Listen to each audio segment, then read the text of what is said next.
light switch. Dim the lights. Let's turn. Hello? If we could all take our seats shortly, we could get going. Oh, the lights did dim. That's right. Let's be theatrical about this.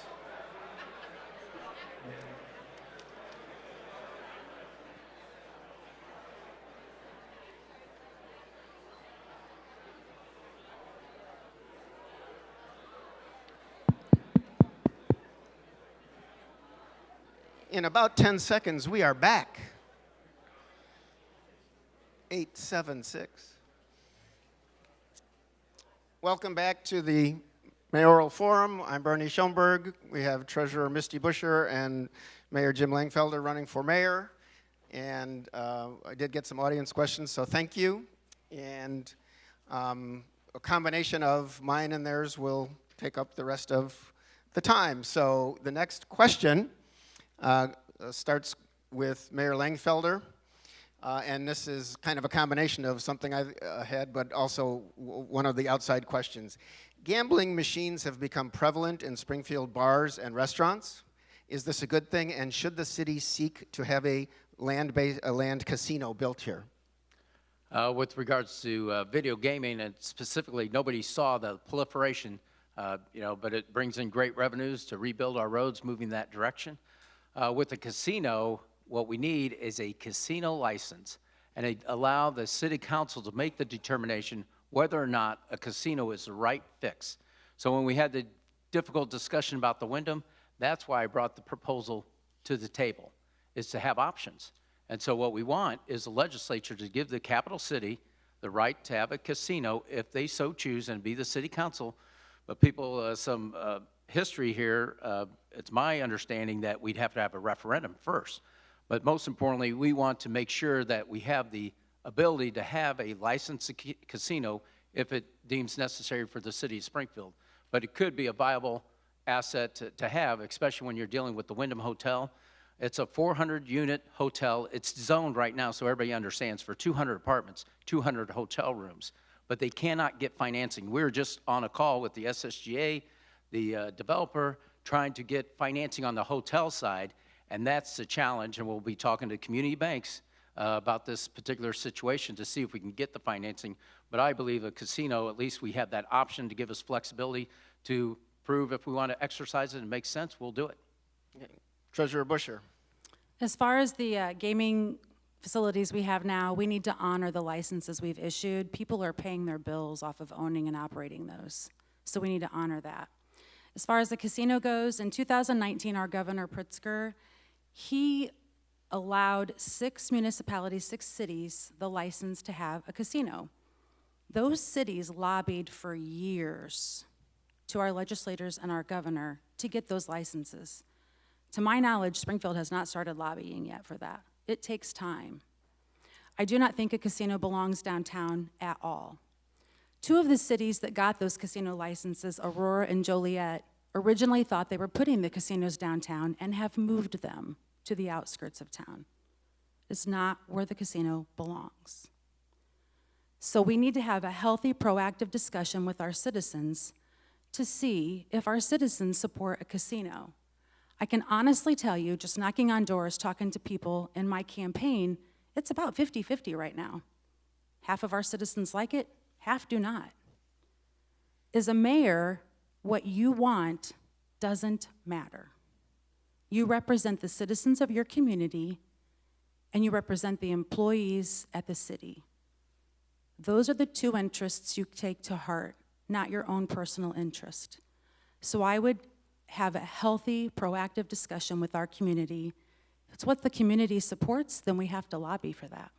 Okay, thank you very much. Next question, it's one from an audience member and goes to Treasurer Buscher first. And this has been discussed for some years, putting garbage fees on CWLP bills. Would you support that idea? So I think this is an intercity older neighborhood situation because I'm very active with that group and support them. I live in a subdivision out north, Twin Lakes, and we have our garbage on our homeowners association bill. It's not a private contract like you all might have with your home. And so what that means is every Friday, everyone that lives where I live has their cans and their recycle bins out. And the garbage hauler comes through our subdivision once. Some of you live in areas where you have garbage haulers every single day in your area. And you see garbage cans every day when you drive to work and you drive home. I do not know that feeling. I've lived in my home for over 30 years. So I do feel that we have to look at when the garbage haulers come to specific areas, it needs to be quadrants. And if there is a problem then with having people in their homes have garbage pickup, then we should look at our options if it needs to go on the bill, because you live in a different world than I live in, because I don't see that every day like you do. My life seems pretty cool. Only on Friday, we all have our cans out, and they go up when you get home from work at night. A lot of you in this audience don't have that luxury. Mayor Langfelder? Yeah, right now, if someone doesn't have service and we have to sign them up for service, that's the option we have, is put it on our bill or put it on their bill for the utility. So it's a private sector issue, and that's what their pushback is from the private sector side, is proprietary customers, things of that nature. But I'm in favor of putting it on a bill. I think people are used to convenience, things of that nature. But going back to the casino, I think I had a lengthy discussion with the video gaming or restaurants or bars over at Motorheads. And this issue, of course, we discussed at length. But what I said is the casino I envision is table games, not the video games and things of that nature. We're talking about garbage fees? No, I already answered that question. I said I'm in favor of putting it on the bills if we can work it out with the private sector. But I want to clarify the casino, because somebody, I think people envision this large-scale casino with video gaming. You have to protect the restaurants and the bar owners. And what I proposed was table games, and you can restrict it through the legislature. And so that's what you should be doing, because that's the part that's going by the wayside. And that would add, I think, have an added benefit if it's the right location. If the desire's there, like I said, you'd have to have a referendum and move forward in that direction. But we should at least have the option to exercise if we so choose. To the mayor, another audience question. What are your views or thoughts about Capital Township being combined with the city of Springfield? Well, I think everybody knows I'm for it, because Capital Township is the city of Springfield. And the reason I know that is when I used to play softball at Robin Roberts Stadium, Jamie Toole of the Horseshoes is here. We appreciate his investment in Springfield. When you signed up under the Springfield Recreation Department, you had to put what township you're in as always Capital. So our tax dollars are going to Capital Township. We annexed all the properties around the lake, and what was supposed to happen is they were supposed to come into Capital Township, but now they were retained by Woodside Township because of a loop in the legislature and the law. And so the voters could retain them, which they did, so they're paying higher property taxes out at the lake with regards to Woodside. So the issue on the ballot today, or will be on April 4th, we encourage you to vote yes for that consolidation, because it closes that loophole. It provides tax relief to our property taxpayers. And with Capital Township, we provide the services associated with utility assistance, and we'd be able to save dollars and move forward in a better way by eliminating a taxing body. Treasurer Busher, on Capital Township and the city of Springfield and their combination or not? So the mayor brought this issue up several years ago, quite frankly. So it's been, what, 3 years, Mayor, I think, before when you brought it up. It was pre-COVID. And when I heard his idea about this, I am a person who asks lots of questions, explores, and finds out the details. So I went and got my tax assessor's license. I'm a certified tax professional. I can assess your property if I so wanted to. I'm certified. But through that knowledge, spending my own dollars, not the city's dollars, to get that assessment, my husband and I invested in that for me to know, for you, the taxpayer, what's going on. We at the city do not have the software to assess all the properties in the city. The county has that software right now. The county is your assessor. How are we going to pay for that? How are we going to pay for the software? How are we going to pay for the people that go out and do the assessments? Because one person cannot do all of Capital Township. Capital Township offers housing initiatives, counseling, help with utility bills, That would be a whole new thing we're going to take on. So has anyone shown the figures and the calculations of all the expenses to run that versus what you're going to take in additional revenue? Because I don't want extra costs for my taxpayers. Just to follow up on that, as we have combined city services with county services or the park district in the past, there's usually a transfer of some employees and perhaps equipment, like when the parks came over from the city to the park district. So wouldn't you expect there to be a natural flow of some employees at the township? Instead of working at the county, they'd work with the city? I think that's something we would have to talk to the Capital Township Board about. I don't think we can assume anything. Okay, next question, and your moderator is going to express a pet peeve through this one. So it starts with Treasurer Busher. I'm probably not the only person who has noticed that many drivers in Springfield blow through red lights. Should the city push to allow red light cameras that can lead to tickets? If not, do you have a strategy to attack this problem? So funny that you say that, because I say Springfield is the red light running capital of the world, is what I say, because I've almost gotten hit 3 separate times. The clerk and I are not allowed parking spaces where the rest of the city parks. We have to park in the Wyndham garage. So I cross the street to and from to get to work. And I've almost gotten hit at least 3 times. 2 of the people I knew that almost hit me, one of them called and apologized. So, but that stoplight gets blown. So I would be in favor of red light cameras. It takes some of the work off of our working men and women at the Springfield Police Department who are already under a lot of stress and a lot of extra duties, and they're understaffed. But I think that our state has a rule about red light cameras. I think so I don't think that we could just legislation would have to be passed to carte allow, blanche so do you'd have that, to push to allow We'd be in Springfield. trouble, yeah. So does that mean you would push the state legislature to move on it? I'm not opposed to talking to the state legislator about it. Mayor Langfelder.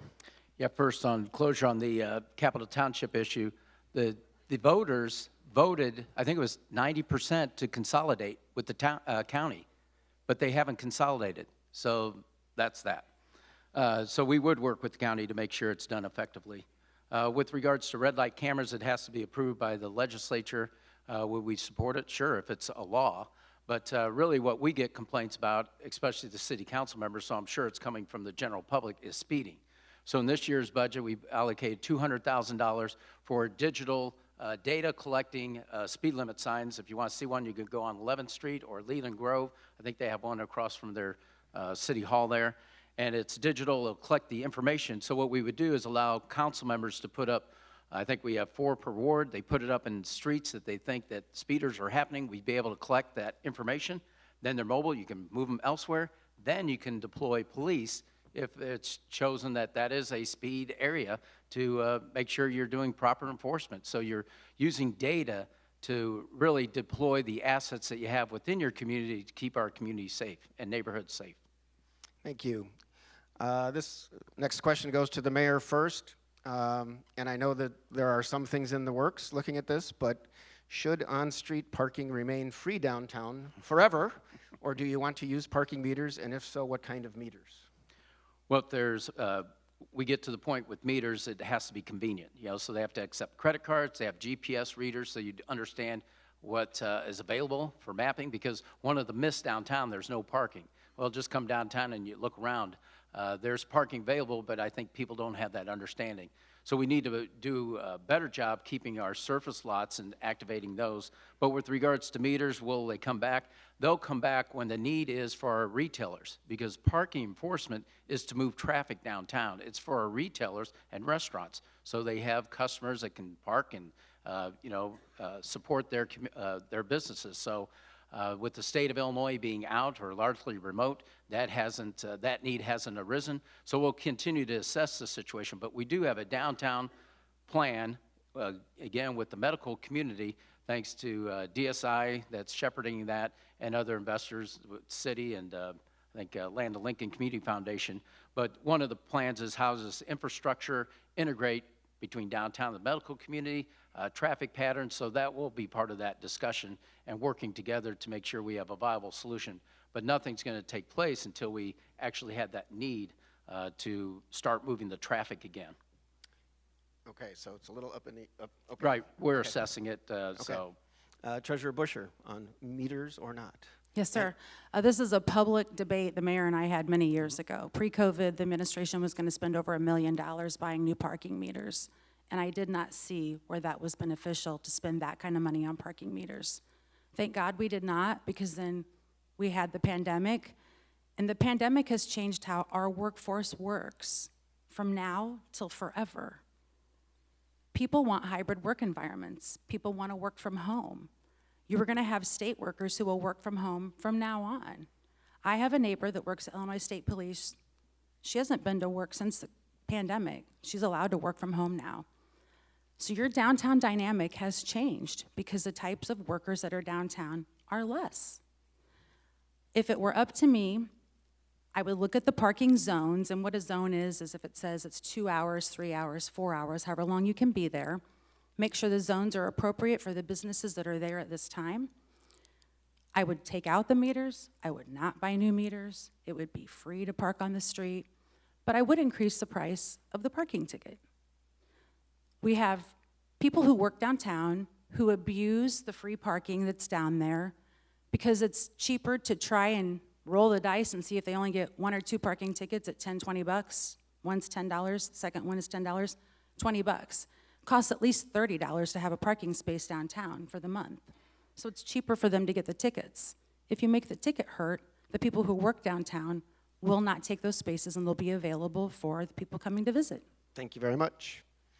I'll move on to another issue, and this goes to Treasurer Busher first.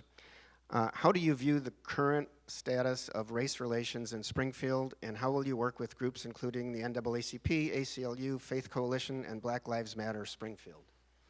So I've been a monthly donor of Faith Coalition for the Common Good for over 8 years. I've been a constant supporter of Faith Coalition. I will work tirelessly for our race relations. Our minority hiring at the city of Springfield is dismal. We have 1,300 employees, and of those 1,300 employees, 15.8% are minorities. That's all minorities. That's not a good figure. In the treasurer's office, when I took office, our minority hiring was under 10%. It is at 30% with me as your treasurer, and it's going to be, after February 6th, 37%, because I have a new employee coming in. When we have job openings coming available, we need to work with our minority community to bring those numbers up and get applications in to get the jobs filled. That's what I've done in the treasurer's office. Mayor? Thank you. With the minority community, especially Black African-American community, we've worked very hard. I used to do community reinvestment in banking. That's where they send an individual in to areas that needed help and develop bank programs. So I was the one that they sent in to develop those types of programs, build the level of trust. And how we gained it and transferring it to the mayor's office is through our community engagement. With our police department specifically. That's why we didn't have the civil unrest that you had in Champaign, Bloomington, Peoria. We had burning out of buildings and breaking and vandalism, things of that nature. We didn't have that because of that community engagement. That's not something you can turn on with a light switch. That takes years and years of trust building, and that's what we've done. So is it perfect? No. We never sit back and say, oh, we've done it all, and wash our hands. You continue to move forward and see how you can make things better. Just not for the all minority communities, because you see what's happening throughout our country. People are acting out with different ethnicities. That's not acceptable in Springfield, especially in Lincoln's hometown. So we want to be the model city for everybody to understand that we take race relations seriously and will not tolerate any type of action in hate.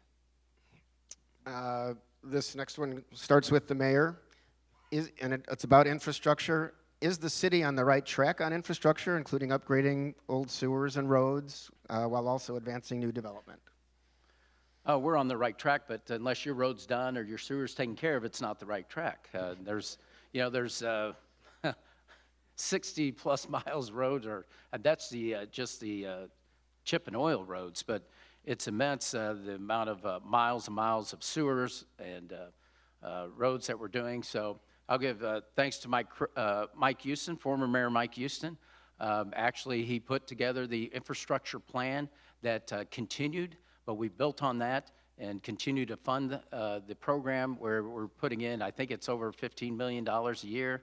And then also with our ARPA funds, we're designated it towards sewers, things of that nature. So there's always improvements to be made, but we're in the best fiscal condition ever. We have $172 million in this year's budget that we're going to go towards long-term capital needs. That's why we're able to build 3 modernized fire stations that haven't been done in 25 years, and moving in that direction to keep up with the growth that Springfield has had.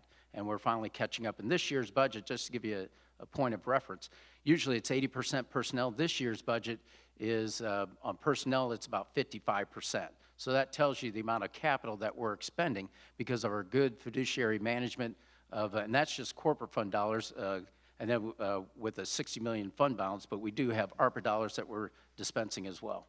Thank you. Treasurer Busher. Was this a note card question? This was a Bernie question. I love it, Bernie. This is part of my platform. Thanks.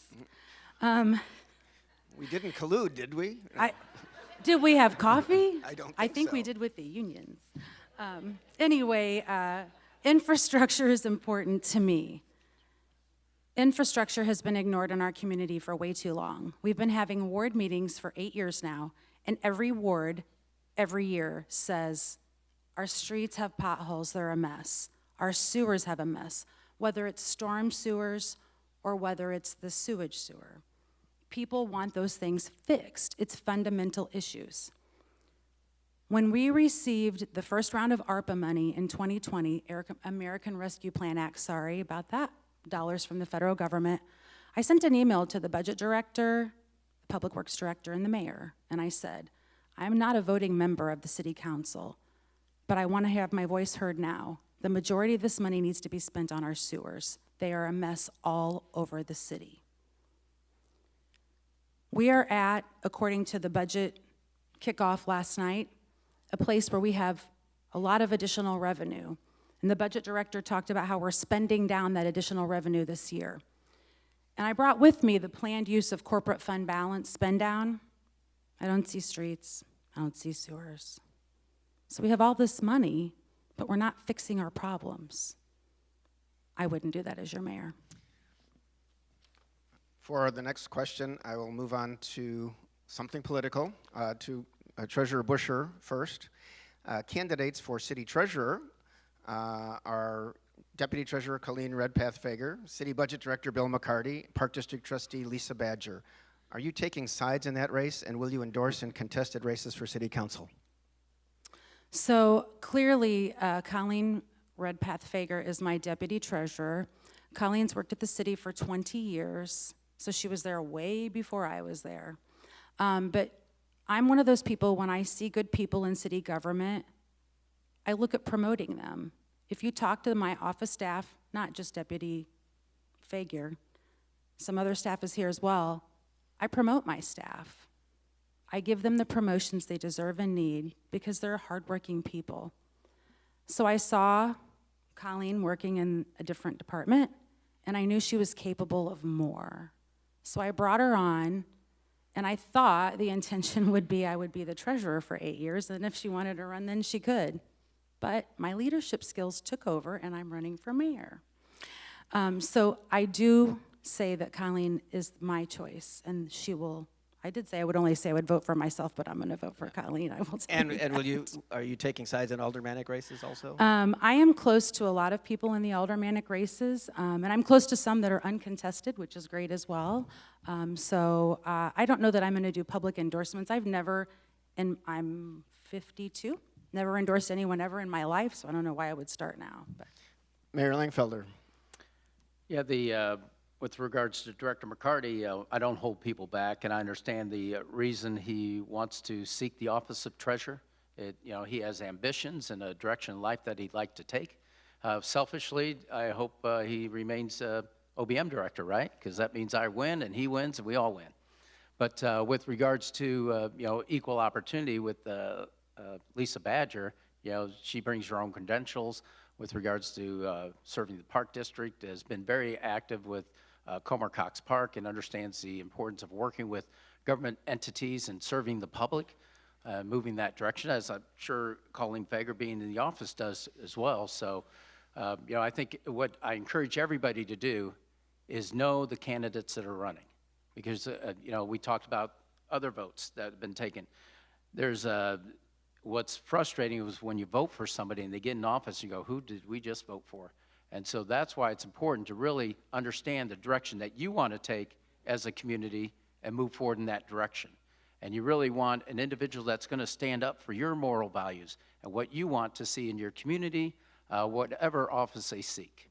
And are you backing, well, it sounds like you're not endorsing in that race. Are you endorsing any aldermanic candidates?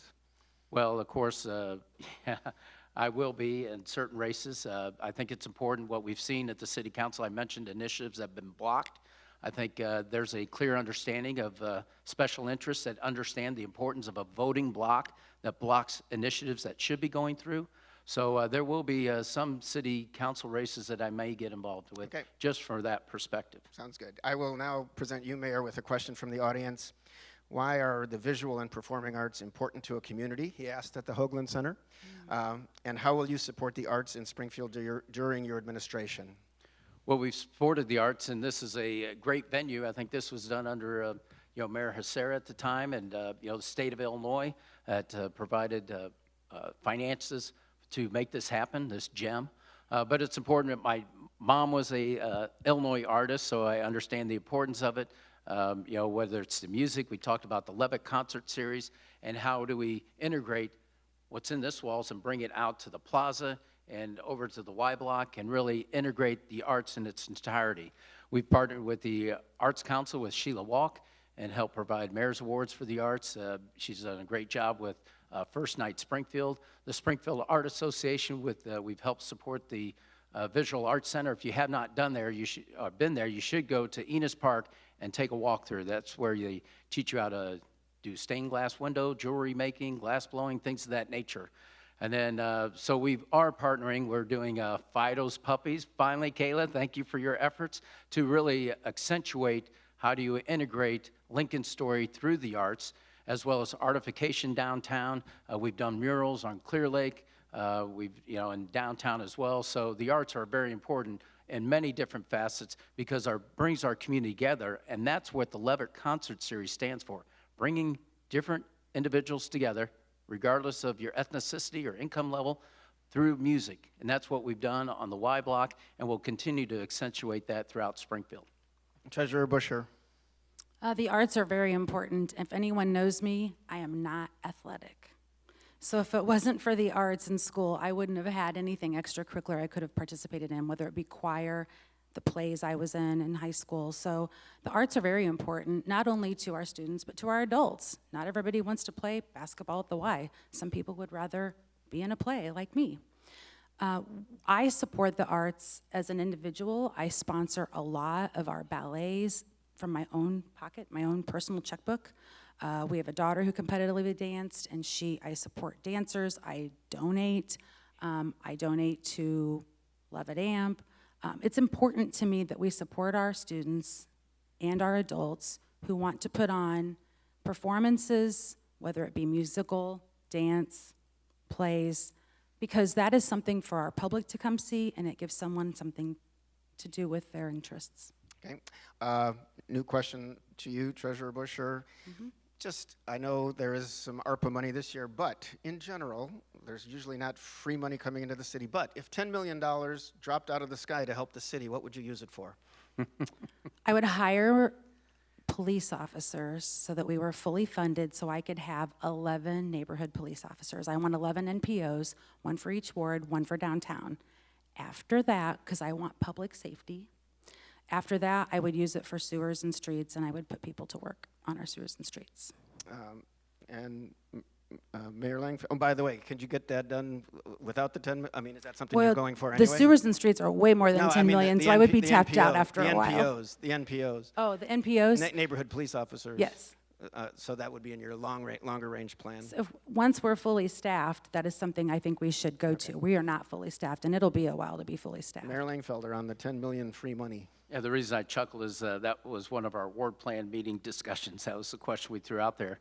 But with regards to that, I put the preponderance of it in our Bloomberg-Harvard initiative for housing redevelopment. We were in a competitive situation where they selected 7 cities throughout the country to have a model project to replicate throughout our country. And they chose Springfield for our whole block redevelopment. And what that means is that instead of tearing down a house, we would rebuild it. We'd put people to work. So we'd partner with like Bone Training, Calvin Pitts, and he's a multi-craft core certified trainer through the unions. He went to DC, got his own certification, and he would teach people how to do plumbing, electrical, carpentry, and partner with others to have that training. You rebuild the house, and when you're done, you have an affordable house that people can buy. And then you train an individual so they can get a job at the union hall or whatever the case may be, or in the private sector. So you're changing lives in many different facets. But most importantly, you're rebuilding our inner core. And when we talk about doing the sewers or doing anything else, that's where you want to rebuild it, because there's the larger preponderance to increase taxes, because the level of housing there, it's at a subpar equal evaluation, and then you rebuild the housing at a higher level, then you generate additional taxes, you generate generational wealth for individuals that live there so they own their own home, and then you're providing career workforce training. Thank you, Mayor. And I'll give you now an audience question, first directed at you, Mayor Langfelder. According to this person, and I can't really disagree, most young people are unaware that this event is even taking place. As mayor, what is your plan to better involve basically young people in the civic life of the city? Well, we have a mayor's youth council, but with regards to activating additional individuals, it's really through Lincoln Land Community College. We are partnering with the Career Center for recruitment. What we have, especially with our first responders, there's a disconnect of individuals that are going to the Career Center for that particular field, and then they have 2 more years before they can test. So we are partnering with the Career Center, or working on a program that's coming through the council's budget for their approval. But really with activation, you'd have to use social media. TikTok is kind of off limits, it sounds like. But really, I'd rely upon younger individuals to help promote activities, especially with this debate. Hopefully they're listening at home if they're not here. But I know my own daughter is here, and she's a ICU nurse for cardiovascular at HSHS. She went to school here had her degree through ICU, Illinois College of Chicago, or Illinois Chicago University. And a lot of people don't realize that, but we thank Ed Curtis for what he's realized. And we have Lincoln Land Community College Partnership for Nursing. We have the ICU program at Sangamon State University, or UIS now. I used to go there. And then he's doing Illinois State University and HSHS St. John's. 4 higher educational nursing programs right here in Springfield, thanks to Ed Curtis and Mayoral, as well as HSHS. Thank you, Mayor. Treasurer Busher on youth involvement. Technology. That's why I want more tech jobs and tech industry here. Our youth love technology. I know this because people complain that kids are always in the house playing video games, that they're not outside playing ball like they used to. So if you want to get youth involved in things like this, it's technology. You advertise this through the technology that they use. Clearly, I'm campaigning, right? I have ads on Pandora, Apple Music. That's what they listen to. You have to reach the youth. They don't like what I like. I'm old to them. So you have to put yourself in their position and what is it they're into, and then that's how you get their attention and communicate with them. I'm going to do one short question before closing statements. And Yes, sir. It is to Treasurer Busher. Who is your favorite entertainer and why? Oh, it can't be myself then, right? If you have a mirror, I suppose. Oh, I do. This doesn't happen by not looking in a mirror. I just don't wake up like this, Bernie. I would say my favorite entertainer would probably be John Travolta. He plays a lot of really cool roles. If you look at a lot of the roles over the years he's played, he's danced, he's sang, He's played a villain, he's been the hero, he's been an angel. If you think about it, he's played tons of different roles, so I would probably go with John Travolta. Okay. Mayor?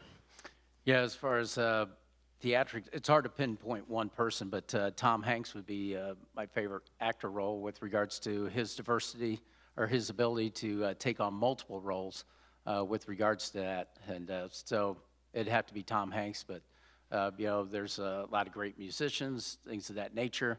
But so that's a interesting question. I'll have to perfect it next time. I have a follow-up. we didn't- My favorite movie is Urban Cowboy. Okay. Well, there you go. Mine's That Remember the explains Titans. Travolta. Okay. Because of the coin toss at the beginning, Treasurer Busher also gets the first closing statement for up to 2 minutes. Treasurer Busher, your closing. I would like to thank the mayor for being here, Bernie for being here, the sponsors for putting this on, all of you listening at home, and all of you that will watch later. And I would also like to thank all of you here. This is an important election. Your municipal election is one of the most important elections you have because it's the people who directly affect your daily life that work with the police department, that work with the fire department, that work on streets, that work on sewers. So thank you for tuning in, and I encourage you all to go vote on Election Day. I am running to be your mayor because I want to be the change I want to see. I want to see change in our community, and if I sit in the treasurer's office as I did, that change wasn't going to happen. So I said to my husband, I'm at a crossroads because I want to see change, and if I sit in that office, I can't make that change happen. And my husband said, then we're going to go run for mayor. I want to be the sales executive you need to sell this community to bring business in. I want to work with the ambassadors at the Springfield Sangamon Growth Alliance to bring business to our community. I will be a sales executive alongside them. I will take the lead for you. I will take initiative, and I will make decisions. I'm going to do that for the betterment of this entire community. Growth is very exciting. People like progress. I'm running for office, for the office of mayor, to bring you to the Springfield community growth and progress. So I would appreciate your support. Thank you. And Mayor Langfelder for your closing statement. Well, thank you, Treasurer Busher, the Chamber of Commerce, Memorial Health, Bernie Schoenberg, and tonight's media partners, the Hoagland Center, and all of you for coming tonight, and those listening at home. We can't say enough. Thank you for making sure you share your most precious asset in your time. This election is about what's best for Springfield's future. Working together, we have successfully endured a 2-year state fiscal crisis, followed by a 3-year health crisis, all while creating a solid financial and economic future as we head towards uncertain global times. With my reelection, we will ensure the completion of the 10th Street Rail Consolidation Project by 2025, continue the public safety progress with our police and fire departments, and continue to grow our economy through cooperative partnerships and provide sustainable and reliable energy and water resources for the foreseeable future. As mayor, along with the city council, we built the level of trust and transparency with the public through 54 ward plan meetings, our weekly Friday neighborhood e-newsletter, and live streaming the city council meetings. This way, we all have a better understanding of our community priorities by ward and our city as a whole. Together, we work to do what is best for Springfield. Springfield is home of our greatest president, Abraham Lincoln, and we should challenge ourselves and our community to aspire to his vision.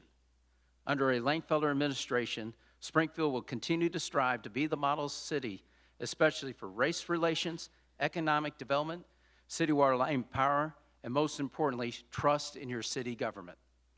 We will not be satisfied until our entire community is thriving together and all our neighborhoods are safe and desirable for everyone to live. I'm Mayor Jim Langfelder, and I appreciate your vote on Tuesday, April 4th at the nonpartisan city election. Thank you for being here and listening. Thank you.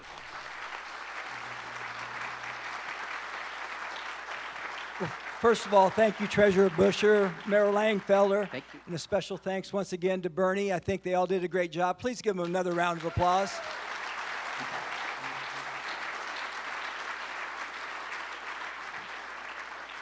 This was a great night for Springfield, and I truly appreciate everyone being here. And thanks again to our sponsors, Illinois Times, Springfield Business Journal, and WMAY for broadcasting this live. And on behalf of the Chamber of Commerce, thanks again.